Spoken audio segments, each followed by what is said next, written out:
All right, well let's talk about then the downfall of Solomon, and it's a strange thing because you read the beginning of Solomon's life, and you're like, man, this guy really is killing it. He's doing so great, and then all of a sudden it's just disaster. Um, so what happens? I find it interesting that we kind of reflected on that in David's life as well. And David was doing so well and so awesome, and then all of a sudden he doesn't go out to battle and he stays behind. And there's Bathsheba, and in Solomon's case, he takes on a lot of wives and a lot of concubines. I mean, we're talking several hundred of both at the very fewest, and from other nations, and oftentimes these were political moves and things of this sort. But the idolatry of his wives turns his own mind, and all of a sudden the preeminence that God had is just not the same. But you also get the accumulation of wealth and horses, as the Bible puts it, and things of this sort. And God had given the kings of Israel expressly, do not multiply wives and do not multiply horses. And Solomon fails in both of these accounts, and we can kind of see where it leads. So let's take a look at some of these things. So why is it that the Bible told the kings not to multiply wives? So this was I think looking at this in context, this was a common practice in monarchs of the time, in nation states of the time and stuff, that you multiplied wives and you'd make a treaty with this country over here, and you might marry the king's daughter of that country, and all of a sudden now, because you're united not just with some treaty or something, but you're united as family. It does these things, but obviously, in that union, you're going to share, more than just the king's daughter or something like this. You're going to share some ideologies and maybe idolatry, in the case may be, and but obviously, God's design originally also was for any man to have one wife. So I think there's part of it there, but I think a bigger part of it might have been the political side of things, of just the temptation to start deferring to some of the practices of the surrounding nations. And do you see any connection with the garden in what happens with Solomon in regards to his wives? Obviously Adam listens to his wife, but oftentimes we like to say, oh, the fall was just Eve. No, Adam was right next to her, Right. But he listened to his wife. He let the desires of his wife affect his good judgment, and that's on Adam. Adam was the head in that situation, and ultimately, they shared the blame, but I view it as the larger blame fell on Adam. And then Solomon here, he defers to the desires and some of the religious practices and idolatry of his wives. And like I said, it makes him lose the perspective he had that God is the preeminent in all of life. Yeah.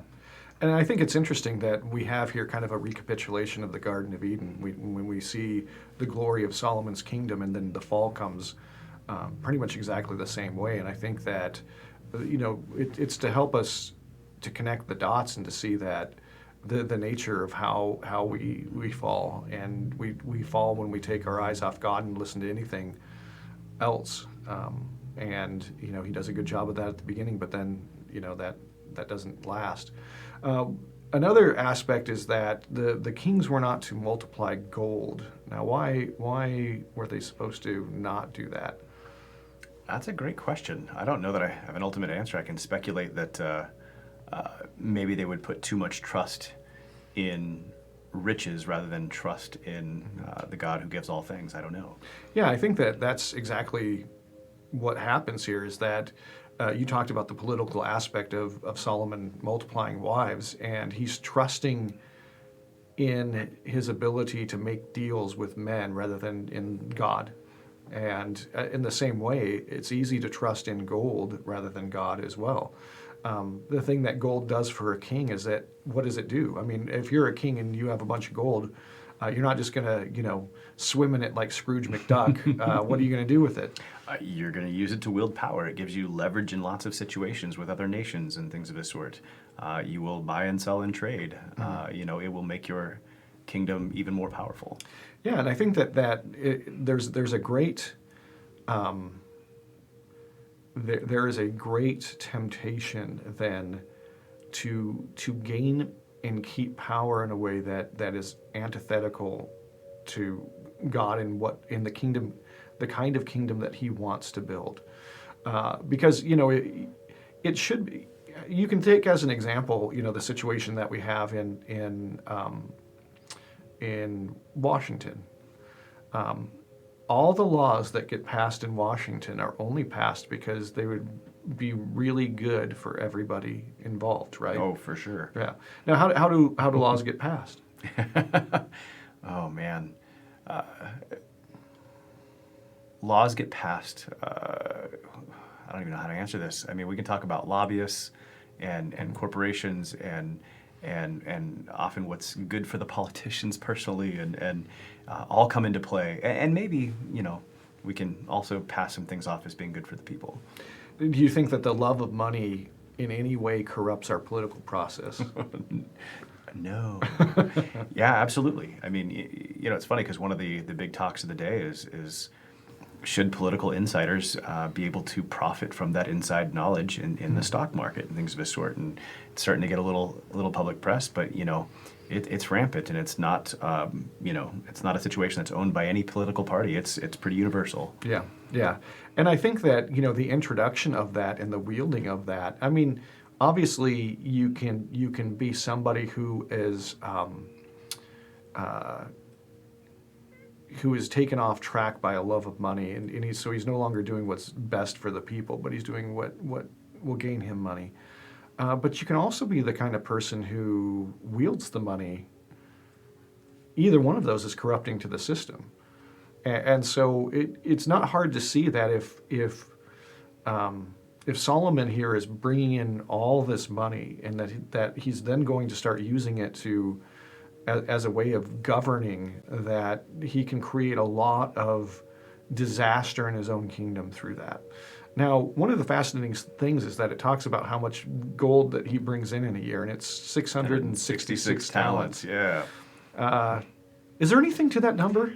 Yeah, there's something to that number, and it's, I've definitely known some people who had some really concrete numerologies in the Bible and stuff like this, and I don't know that I have quite as concrete, but I also don't think it's a coincidence by any stretch in this instance. And there's definitely something that number as corresponding to the mark of a man in the book of Revelation and stuff. And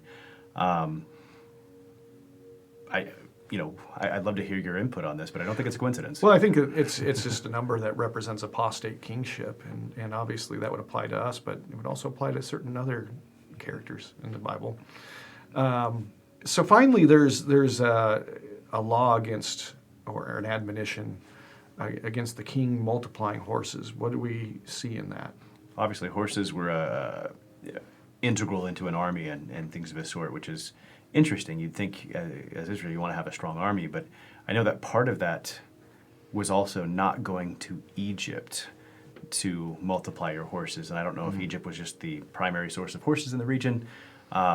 But obviously, going back to in reliance on Egypt instead of reliance on God for your kingdom was definitely not where God wanted things to go. Yeah, and I think that as a king, again, you can rely on military strength, and you can say, well, these people oppose me. I'm just going to force them. And obviously, Solomon's son will take that. He'll use that strategy, and it will not work, we'll say. Yeah. So what do we see as Christians here in these admonitions to the king? Obviously, if we're priests and kings, we should get something out of this.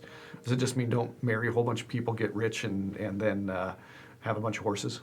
I mean, it could mean those things, but I think it's also just to be very wary and careful of anything that takes away from the primacy of God in your life and the trust you have for God in your life. Anything that ultimately steers you anywhere away from those things can only be looked at as sin in your life. Yeah.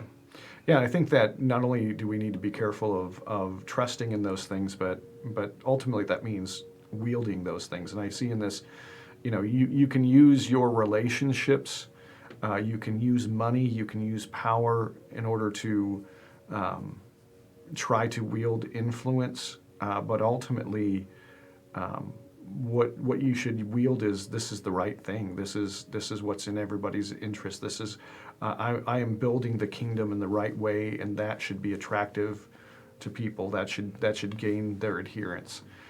If you're going to lead, and you're going to lead for a long time, and you're going to do it well, and the thing that you're going to lead is going to grow, you have to stay away from those things. So I think that there's a lot to learn from that.